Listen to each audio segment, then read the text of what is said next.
Masayang araw mga ka-PL. Aba, may matinding paalaala po si former AFP Chief of Staff Hermogenes Esperon, mga kababayan, dito kay General Browner. Siguro napansin na ni Hermogenes Esperon, mga kababayan, ang tila pagiging bias nitong si General Browner. Kahit na napakarami na ng ating mga kababayan na nanawagan sa kanya na mag-withdraw of support na po kay Bongbong Marcos, katulad na lamang po nung pinakahuling rally ng UPI sa EDSA People Power Monument. Pagkatapos pong magsalita ni Senator Amy Marcos sa rally ng Iglesia ni Cristo at kinumpirma na yung kanyang kapatid, kanyang ading, adik, hindi lang yung kanyang ading, asawa, maging mga anak, gumagamit di umano ng droga, di ba ganyan nagsalita ang dating general na si Romeo Poques at lahat ng mga kasamahan niya roon na, Browner, mag-withdraw ka na ng suporta. Pero nanindigan pa rin po si Browner na mananatili siyang taga-suporta at loyal kay Bongbong Marcos, hindi sa taong bayan. Kahit na ang sinisigaw laban sa kanya, kinukutsa na siya, mag-withdraw ka ng suporta. Talagang ganoon po kalalim ang relasyon ni Browner at ni Bongbong Marcos. O eto na po ang paalala, mga kababayan, ni former AFP Chief of Staff Hermogenes Esperon kay Browner. Aba, nakakahiya o ito, mga kababayan. Kung ako si Browner, wala na akong mukhang maihaharap sa mga seniority ko. Bagamat retirado na, itong si Hermogenes Esperon, pero nariyan lang yung mga yan nakamasid. At hindi lang si Esperon, napakarami pang mga general na nakamasid ngayon kay Browner na tila natalian yata sa liig ni Bongbong Marcos, mga kababayan. Ano?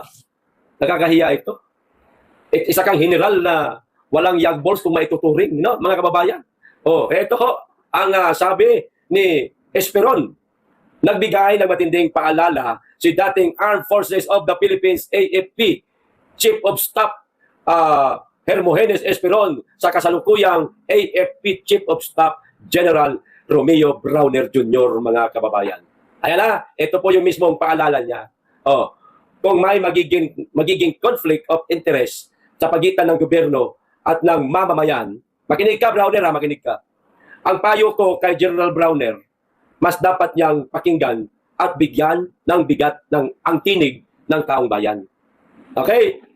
Narinig mo yon, General Browner? Dapat daw mas katigan mo o bigyan mo ng bigat yung tinig ng tao. Kaso, General Browner, sa bagay, hindi ka namin masisisi. No? Kung ano man yung mga dahilan mo, bakit ka ganyan ngayon? Ayan, ang pagiging loyal at suporta mo kay Bongbong Marcos, hindi namin maintindihan. No? Kahit na merong ilang mga men in uniform, active. No? Napabalita yun, mga kababayan. Noong nakaraan, meron di umano mga active na mga men in uniform na hindi na nagugustuhan ang administrasyong Marcos at di umano'y magsasagawa pa nga ng kudeta di umano. Pero ewan ko lang kung gano'ng katotoo yun, pero napabalita yun, mga kababayan. Lumabas po yun sa mga mainstream media. Di ba? Pero pilit po nilang itinatanggi. At yun na nga, meron nga doon kakasuhan Ewan ko, kamusta na yun? Di ba? Kasi ngayon, ang galawan ni Browner, mga kababayan, akala mo yung nasuhulan ng malaki. Di ba? Parang nabigyan po ng 3 maleta na yung sarili niya na lang yung iniisip niya. Hindi niya na iniisip ang taong bayan na ang sigaw ng karamihan. Browner, ano ba? Oh, ganun ba? Mag-withdraw ka na ng suporta. O, di ba? Karamihan, ganyan ang sinisigaw Pero, bingi-bingihan po si Browner, mga kababayan. Kaya ayan, hindi na po nakatiis si Hermogenes Esperon. Nagbigay na po siya ng paalala kay General Browner. General Browner, kung meron pa po kayong natitirang pagmamahal sa bayan, sana pakinggan niyo po itong sinabi ni Hermogenes Esperon. Gusto mo ulitin ko po para mas klaro? Itong maikli lang. Kung may magiging conflict of interest sa pagitan ng gobyerno at ng mamamayan, ang payo po kay General Browner, mas dapat niyang pakinggan at bigyan ng bigat ang tinig ng mamamayan. Ang liwanag po niyan. Sir, General Browner, napakaliwanag po. Katigan nyo ang tinig ng taong bayan. Bakit hindi nyo po ba magawa? Ano pa merong malalim na ugnayan kayo ni President Bongbong Marcos? Nagtatanong na po ako nililinaw ko. Hindi ako nanghihikayat. At sino ako para manghikayat? Nagbabasa lang ako. Ayan. Ditong paalala ni Esperon kay Browner. Paano yan, Browner? Mamili ka, 2 lang yan. Tao o politiko. Ayan. Tao na nagpapasweldo sa inyong mga men in uniform at maging sa Pangulo ng Pilipinas o Pangulo na walang nagawa sa Pilipinas o ginagawa ka ring aso? Sir, alin po sa dalawa ang pipiliin ninyo? Loyal po ba kayo sa politiko na hindi naman po ninyo pinagsisilbihan yan? Kundi ang taong bayan po ang dapat ninyong pagsilbihan at ang inang bayan. Yung politiko, lilipas po yan, Sir Browner. Lilipas po. Matatapos po ang kanyang termino. O baka nga mapatalsik pa yan eh. Di ba? Bakit? Napaka-loyal po nyo yata kay Bongbong Marcos. Ano po ba meron? Malaking halaga po ba? Joke lang. Ang kapalit? Joke lang. So may ganun eh. Di ba? Yan, nagtatanong na naman tayo, mga kababayan eh. Sa palagay ko po, kung si Esperon ang AFP Chief of Staff ngayon ng bansa, mga kababayan, may agbos ng mama na ito, may tapang to eh. Kung si Hermogenes Esperon ang kasalukuyang AFP Chief of Staff, malamang sa malamang, noong mga unang rally pang nagdaan, mga kababayan, baka nag-withdraw na po ito ng suporta. Kasi inakatigan niya ang sigaw ng taong bayan eh. At lalo na ngayon na mismong kapatid na ng presidente ang nagsasabing gumagamit ng droga, yung kapatid niya. Pero si General Browner, ikom pa rin po ang bibig. Katangahan na ho yan, di ba mga kababayan? Katangahan. Napapaghalata, tuta talaga itong si Browner ni Bongbong Marcos. Isa pangalan pa lang, tanggalin mo yung R. Brownie, asong-aso po. Ang datingan, mga kababayan. Eh. O kaya hindi po nakatiis na si Esperon. Brownie naman.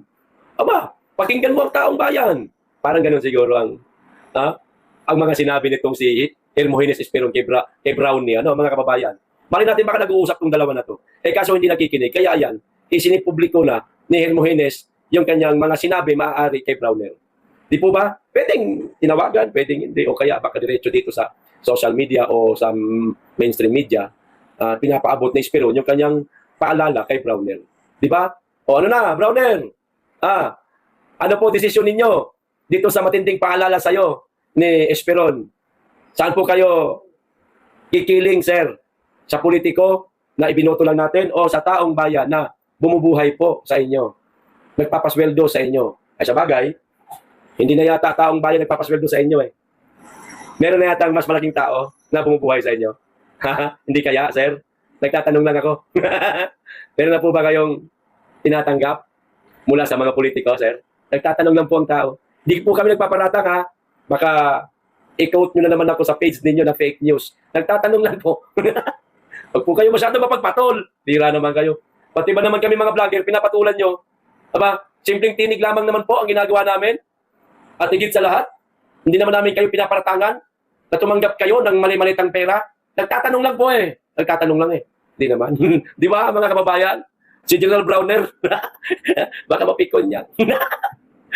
Dito na tayo sa isa pang balita, mga kababayan. Grabe mga balita ngayon. Pero mas grabe itong isang ito, mga kababayan. Ito sa mga OFW. Tatanungin ko kayo bago ko basahin itong balita na ito, bago ko i-reveal. Papayag ba kayo na magiging ambasador ninyo, adik? Adik daw siya eh. Sabi ni Jaime Marcos, hindi nyo nahuhulaan? Nagigets kung sino yung magiging bago ninyong ambasador? Papayag kayo? Sige, ito. Lisa Marcos, itinalaga ngayong araw ni Pangulong Marcos as the new OFW ambassador sa Europe. Anong Europe? O sa Europe pala ito. Okay po ba sa inyo? Mga kababayan? O pag hindi, mag-ingay kayo sa social media. Napakarami ho ninyo. Milyon po halos ang bilang ninyo. Magagawa nyo po yan. Tawag nito. Parang ibo-boycott nyo siya. No, boycott kami. Ayaw namin kay Lisa Marcos. Baka, ano pa gawin yan? Wala na sa matinong pag-iisip yan kasi bangag yan. Di ba? Bahala na kayo. At uulitin ko, nagtatanong lang po ako kung papayag ba kayo na maging ambasador ninyo si Lisa Marcos. O kung hindi, nasa inyo po ang pagpapasya. Depende na lang kung mananahimik kayo, tatanggapin nyo na lang siya, titiisin nyo na lang na siya ang ambasador ninyo o mag-iingay kayo. Nasa inyo yan. Kasi kami, hindi naman kami OFW, wala kami karapatan mag-ingay. Kayo pong mga OFW ang may karapatan na mag-ingay, mga kababayan. Kaya, ano pang hinihintay nyo? Mag-ingay na. sa social media. O hindi kayo na bahala dyan mga kababayan. Nasa inyo po ang pagpapasya. Okay, o ito pa, naku po, kung ako kay Saldico, hindi ko gagawin to. Kinakailangan ko muna i-secure yung sarili ko habang isinisiwalat ko ang mga ebidensyang dapat malaman ng taong bayan. Kasi malay natin mga kababayan, kahit pasabihin nating abogado niya ito, pinasisweldo ito ni Saldico, kaya pong tapatan ng mas makapangyarihan ang ipinasisweldo ni Saldico dito sa kanyang abogado para hikayatin siya.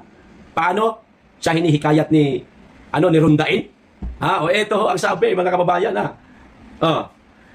posible umano mahikayat si dating Ako Bicol Party List Representative Saldico na bumalik ng Pilipinas kung papayagan itong magpiyansa o maisailalim sa house arrest. Sino daw po ang maghihikayat mga kababayan?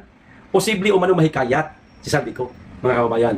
O Saldico, uuwi ng Pinas kung papayagang magpiyansa at saka mag-house arrest mga kababayan. Ayon po ito kay Rondain. Hindi ko alam mga kababayan kung ang may sabi nito lang si Rondain o mismong si Saldico. Kasi ganito, kung ang may sabi lang nito si Rondain, kasi nakalagay dito, posible umanong mahikayat si Saldico na bumalik ng Pilipinas kung papayagang magpiyansa at maisailalim sa house arrest. Sino po maghihikayat?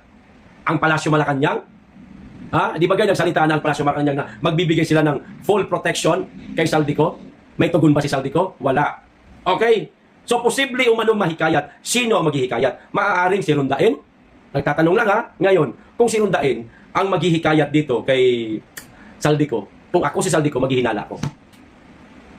Okay? Iisipin ko ngayon na maaaring ba butsa mukhang nautusan tong abogado ko ng Palasyo Malacanang para hikayatin ako. Baka yung sinesweldo ko sa kanya mas malaki pa yung binayad ng Palasyo Malacanang. Pwedeng ganoon mga kababayan. Di ba? Pwedeng isipin niya ni Saldico. Kung ako kay Saldico, kung hikayatin ako sa sarili kong abogado, hindi ko susundin yan. Ilalabas ko muna ang mga ebidensyang matagal ko lang itinatago na magpapatunay na sangkot si Romualdez, si Bongbong Marcos. Ganon.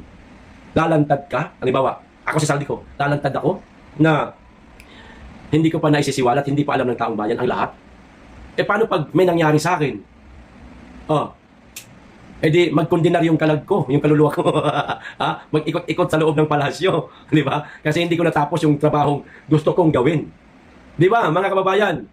O kaya, kung ako kay Saldico, sir, kung napapanood niyo po ako, hindi ko po kayo ina-advisean hindi niyo naman po ako advisor at hindi ako kilalang tao, hindi tayo magaling. Pero simple lang. Ako, hinahanap na, alam ko mga ebidensya, ilalabas ko muna sa taong bayan yan. Ipapaalam ko muna sa taong bayan yan. Bago ako magdesisyon na umuwi ng Pilipinas para harapin lahat ng mga kaso laban sa akin. Ganon. At least, pagdating sa pagdinig, lahat ng mga katanungan nila, napakadali nang sagutin. Bakit? May pauna na akong inilabas. Yung mga ebidensyang ipinakita ko sa social media, doon ako magbabase. Paano kung umuwi siya? Baka sa aeroplano pa lang, gurgur na itong mama na ito Di ba? Manghihingi ng kape, malay natin, baka mamaya may nilagay dyan na kung ano-ano tapos biglang makakatulog. Yung papatulog lang, mawala ng malay. Pag nawala ng malay, kasabwat pala lahat. Ininjekan ngayon. Anong mangyayari? Tumigil sa pagtibok ang puso. Igok, mga kababayan. Hindi po kasi lahat ng mga kikitilin ng buhay palalabasin ang dugo. Napakarami pong kaparaanan na magurgur ang isang tao na hindi na kinakailangan lumabas ang dugo. Barilin, saksakin, hindi na kinakailangan yan. Napakarami ng mga chemical ngayon. Di ba? Paano kung gawin niya kay Saldico? Sa aeroplano pa lang. At hindi niya pa ilalabas nating ebidensya. Tapos, panalo ang mga kawatan, mga kababayan. Kaya Sir Saldico, mag-isip-isip po kayo. Gamitin niyo po yung dunong ninyo. Dunong dunong. Alam po namin matalino kayo, pero meron iba po yung dunong. Ayan. Baga sa Bisaya pa ba? Marama. Ayan. Di ba, mga kababayan? Nasa inyo po ang huling pagpapasya, Saldico. Okay, ito pa isa, mga kababayan. Itong sinabi, pangako to ni Marcos, mga kababayan no? Pangako ni Marcos, hindi, sandali, mamaya na to. Ihuli na natin to, no? Kasi medyo lipas na po ito Tungkol po ito sa mga flood control project po sa Cebu City. Dito muna tayo, mga kababayan, sa ipinakakalat nitong isang bangag vlogger na pinalagan po ng mga iglesia ni Cristo. Ito po ang sabi dito sa Facebook page na ang pangalan ay Ang Mga Tupa. Pero meron pong logo mga kababayan, o profile na bandila ng Iglesia ni Cristo. Yung green, puti, pula, tapos yung lagay po ng kandila, ano tawag yan? 7 candle, parang ganun, hindi ko alam yung pangalan yan. No? So ito po ang sabi, muna mga kababayan ng caption nila. Oh. Wala nang maibato sa INC, pati si Saldico, member daw ng INC. So natawa, ang gumagawa nitong caption na ito. Pareho po silang Katoliko. O yan, may litrato, nakikita ho ninyo. Iisa lang INC sa Senado. Lahat na halos Katoliko. O isa lang INC dyan sa Senado. Walang iba kundi si Senator Rodante Marcoleta. Ngayon, ito pa sabi. Fake news yung sinasabi ng bangag na mga vlogger na INC member daw si Saldico. Ayan INC. Hindi gawain ng isang INC ang pagnanakaw. Pagamat walang taong perpekto, pero hindi gawain ng isang Iglesia ni Cristo ang magnakaw. Ang nakalagay po sa litrato, kita nyo naman siguro dyan, pareho silang Katoliko mga boss. Pinagkakalat kasi ng mga bangag vlogger, mga kababayan, fake news talaga mga yan. Na Iglesia ni Cristo daw si Saldico, kaya nga siya ngayon nag-iingay. Di ba? Yan mga palusot lang ng mga bangag vlogger, mga kababayan, para may pagtanggol nila yung kanilang among nagbabayad sa kanila. Na yung 50 million sa vault ni J. Ruiz, tinakbo pa. Ewan ko lang kung sino nagtakbo. Pangbayad di umano yun sa mga influencer at mga vlogger. Paano ngayon yan? Mga vlogger ni Bangag, edi wala na kayong sweldo. Itinakbo na yung pangsweldo ninyo. Hala, sige pa rin kayo sa fake news. Ayan pati sa Saldico. Inaakusahan ninyong Iglesia ni Cristo. Parang mga tanga. Napakadaling patunayan kung ang isang tao ay Iglesia ni Cristo. Paano? Katulad ko, hindi ako miyembro ng Iglesia ni Cristo. Pupunta lang ako ng sentral. Itatanong ko doon. Itong Iglesia ni Cristo ba? Si Saldico. Hanapin ngayon yan. Sa talaan. May talaan yan O meron bang Saldico na nakatala sa Iglesia ni Cristo? Pag may nakita, meron Saldico na nakatala. Saang lokal? Yan. Lokal na, halimbawa, sabi natin, sa lokal ng Mintal, Davao City, kunwari lang distrito ng Ganirigayaan. Yung Davao, yung lokal na yan, nasasakupan yan ng distrito ng Davao City, halimbawa lang ganun. Ganun yan kaso, eto na, pinatutuhanan na mismo ng mga Iglesia ni Cristo na hindi Iglesia si Saldico. Paninira lang ito ng mga bangag vlogger sa mga taga-Iglesia ni Cristo. Kasi doon naganap ang pag-amin ni Amy Marcos na ang amo nila durugista. Nasaktan sila sa mga ginawa ni Amy, kaya pati si Saldico dinadamay nila. Di ba, mga kababayan? Kung ano-ano na lang ang mga sinasabi nila, Iglesia si Saldico. Papaano, halimbawa, mga bangag vlogger, bumaliktad itong si Tito Soto. Kinuwestiyon si President Bongbong Marcos. At ipagdidiin na niya pang totoo ang sinasabi ni Saldico kawatan siya. Sasabihin din ninyo na DDS si Tito Soto. Ganun ba? Ganun lang kasimple sa kanila. Magparatang mga kababayan. Pag bumaliktad, ay DDS man talaga yan. Bumaliktad na, bumalik na. Ganun lang, para makalusot lang siyempre. Ganun lang kasimple yan. Okay, eto na po mga kababayan, panoorin po natin itong video na pangako na naman ni Marcos sa mga taga Cebu. Ewan ko baka napanood na po ito ng iba. Sa mga nakapanood na, stay lang po kayo dyan. Namnamin nyo po ang kasinungalingan na naman ni Bangag. Eto, panoorin po natin. Nakakagawa tayo ng itong klaseng proyekto na magiging maganda. Ang projection natin, ang pangako sa atin, so ang pangako sa atin, pagka umulan ulit, hindi na magpapaha. So mga 9 months na trabaho, bago dadating ulit ang ulan, hopefully by that time, hindi na tayo makakakita ng baha. Kagaya na, nakita natin mo. Dahil lahat na nakaharang, lahat ng parado, na labasan ng tubig, ay yun ang lilinisin at hindi na mapapala. May tatahanan na yung tubig palabas. Kaya yan ang project natin. Okay, I'm sure. Pagbantayan ninyo, tingnan ninyo kung ano yung magiging progreso at nakakasiguro ako na malaking tulong itong ginagawa ng pag-ibig. At hindi pa, pagkatapos malinis ito, hindi naman ganito yung project, meron tayong gagawin na tinatawag na Sabo Dam. Ang Sabo Dam, yung maliliit na dam na mula sa bundok pa nagsisimula at kinokontrol yung takbo ng tubig.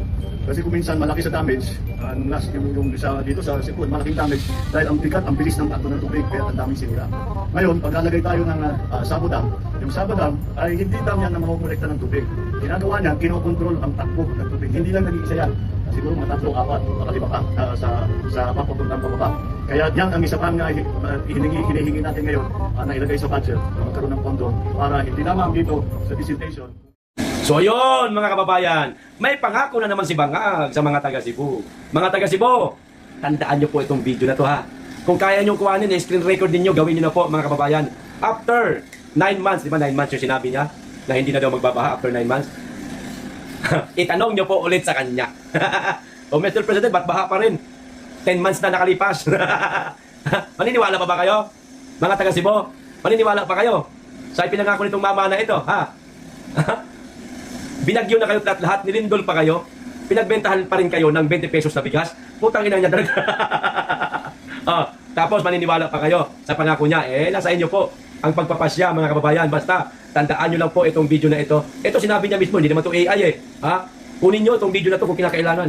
Itago nyo. After 9 months, parang babae lang ng anak 10 months, hala sige. Katukin nyo po ulit siya. Singilin nyo siya. Nasaan na yung sinabi mo, Bangag? Na hindi na babae ng Cebu, ba't may baha pa rin? Simple. Okay, hanggang dito lang. Maraming salamat. Mag-iingat kayo lagi. Higit sa lahat, mahalin natin ang Pilipinas.